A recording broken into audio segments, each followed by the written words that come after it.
haybadda u dhaxaysa maxamed ibraahim cigaal iyo wixii ka dambeeyey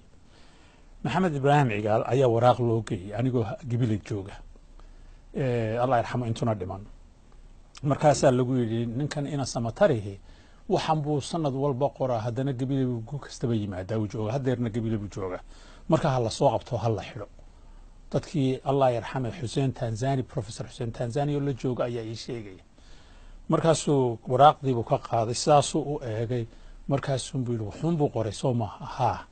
rasaas miyuu soo qaatay maya de waraaqdii intuu dib ugu tuuray buu yidhi ininkuna ordoo qorade markaa wax isku qabay kalsooni buu isku qabay in qoraalku fasax yahay hadalku fasax yahay wixii nabadda rabshad gelinayaan hay dembi yihiin marka in sidaa loola dhaqmo sidii maxamed ibraahim cigaal u dhaqmayay in dadka loola dhaqmo ayay ku tusasaa inayna meesha oolin ta kale waxa weeye gabadh aabbaheedoo xanuunsanaya u timiday inay aabbaheed ka kaxayso oo la soo daweeyo inay u naxariis qabaan ayaa wejigu iyo walaaltinimadu ahaan lahayd